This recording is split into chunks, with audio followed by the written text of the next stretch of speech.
In a world where every hero is threatened to be killed by his own party members, our story begins in the shadowy throne room of the Demon King's castle. The Demon King, seated high above the Dark Hall, gives a chilling order to his daughter, Seal. Her mission: infiltrate the human world and eliminate the heroes, starting with one in particular, our main character, Toto. Seal, wide-eyed and thrilled at gaining her independence at last, accepts her mission eagerly. She sets out from the Demon Castle, convinced that killing a single hero will be child's play. Elsewhere, in a very different part of the continent, we find Anemone. She's just completed a job and is receiving her reward. But her next assignment, she is to assassinate the same hero, Toto, disguised as a priest. She yells, "Are you out of your mind?" But when she hears the reward 100 million gil, her mood shifts instantly. She dons a priest outfit and accepts the mission without another word. Then, in a grimy brothel known for tormenting young men, a figure bursts in, demanding someone named Goa. He tries to start trouble, but is swiftly tamed. Goa, amused by the lack of challenge, sighs until her servant mentions a candidate who might finally be worthy. Her curiosity is piqued. Now, in a peaceful human town, the local guild bustles with adventurers. Toto approaches them, asking if he can join a party. Everyone is shocked, and in his mind, they shower him with praise. But reality hits hard. He accidentally makes a terrifying face, and they run away screaming. He scrambles to fix the misunderstanding, but it's too late. Defeated, he turns to leave only to be approached by three women all at once: Seal, Anemone, and Goa. They ask him to form a party together. Seal tries to send the others away. Anemone calls her a foul-mouthed brat. Goa laughs and says, "Let's all form a party together." The guild watches the strange birth of a party around the least popular hero. Toto clenches his fist and grits his teeth, saying how happy he is to finally go on an adventure with a party. But just as he finished speaking, a guild member warns the girls not to join him. Goa simply grabs Toto's arm and declares, "Thanks, but I belong to the hero." Toto blushes furiously and faints. Seal and Anemone are stunned. The guild explains, Toto is the shyest person they'll ever meet. Goa thinks to herself, awkward type. Sounds fun. Suddenly, Seal uses telekinesis to fly away with the unconscious hero. Anemone and Goa chase after her on foot. Anemone whips out a launcher and fires. Seal dodges mid-air, summons a barrier, and repels every shot. Goa watches in awe. Goa counters with a strange potion. Seal, irritated, demands, "Why are you following me? Leave the hero to me." Anemone refuses. "I'm hired to kill him. Move or die." Before things get worse, Goa steps between them. "Stop."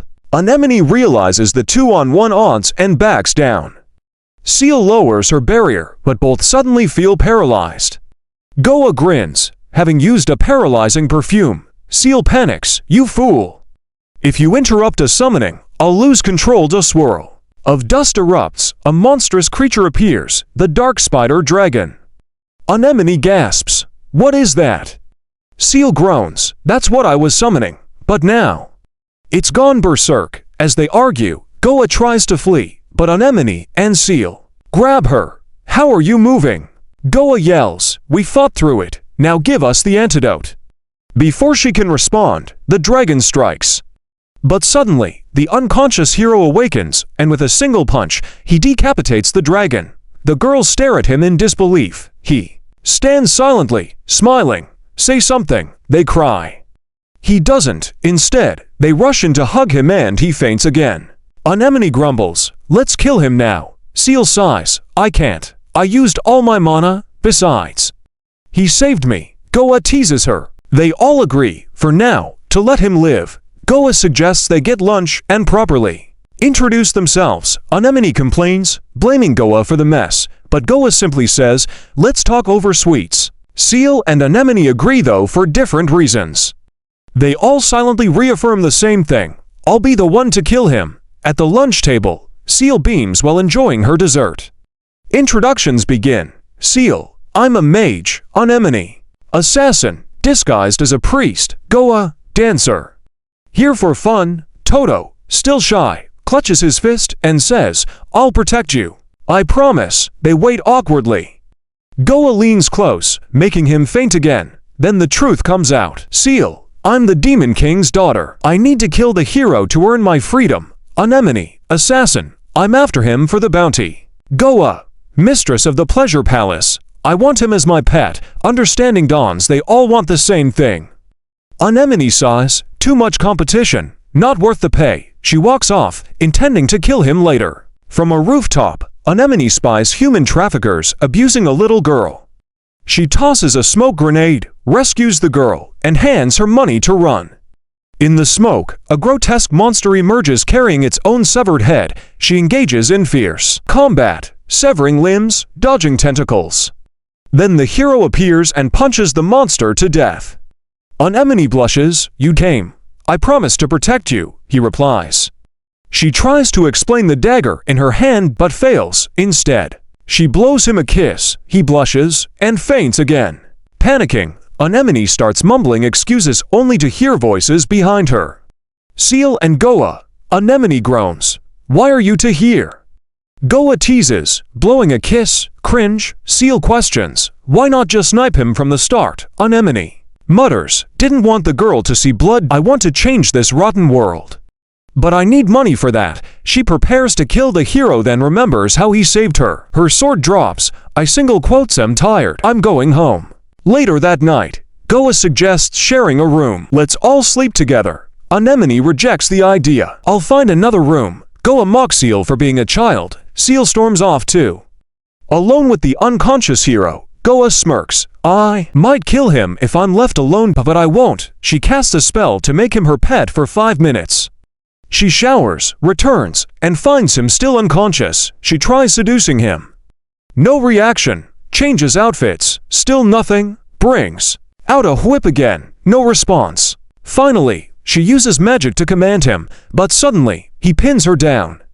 His strength and her spell clash, driving him into a frenzy. He shouts, protect no matter what. Goa, shocked by being pinned down, actually likes it. Her magic fades. He returns to his senses. Seeing her pinned under him, he blushes and faints once more. Later, she reports that he resisted her spell. Seal mocks her.